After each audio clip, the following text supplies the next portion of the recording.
ராஜீவ் கொலை குற்றவாளிகளை விடுவிப்பது தொடர்பாக தமிழக அரசுடன் ஆலோசித்து முடிவெடுக்கப்படும் என்று மத்திய அமைச்சர் நிர்மலா சீதாராமன் தெரிவித்துள்ளார். திருச்சியில் ஜிஎஸ்டி அமலாக்கம் தொடர்பான கூட்டத்தில் கலந்து கொண்ட பிறகு செய்தியாளர்களை சந்தித்த அவர், பிரதமராக இருந்த ஒருவர் கொல்லப்பட்டது தொடர்பான வழக்கு இது என்பதால் விரிவான ஆலோசனைகளுக்கு பின்பே முடிவை எடுக்க முடியும் என்றும் குறிப்பிட்டார்.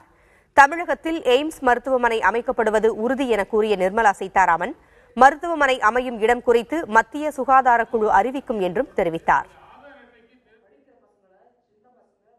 ஜனாதிபதி அவர்களிடம் கூட மெர்சி பெட்டிஷனுக்கும் போய் அது இல்லைன்னு ஆகி அதுக்கப்புறம் தான் ஜெயில் தண்டனை கொடுத்துருந்தாங்க. அது இப்போ வரைக்கும் நடந்துட்டு அந்த டேர்ம் ஆயிடுச்சு, இப்போ ரிலீஸ் பண்ணுங்கன்ற அந்த டிமாண்டுக்கு இத்தனை சட்ட ரீதியாக பார்த்த கேஸில் நாங்கள் சும்மா என்னோட நிலப்பாடுனால அது மாறுமா மாறாதான்றது விஷயம் இல்லைங்க.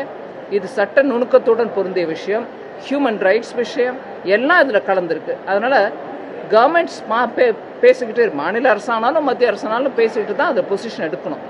அது தனிப்பட்ட நபராக நான் சொல்ல முடியாது.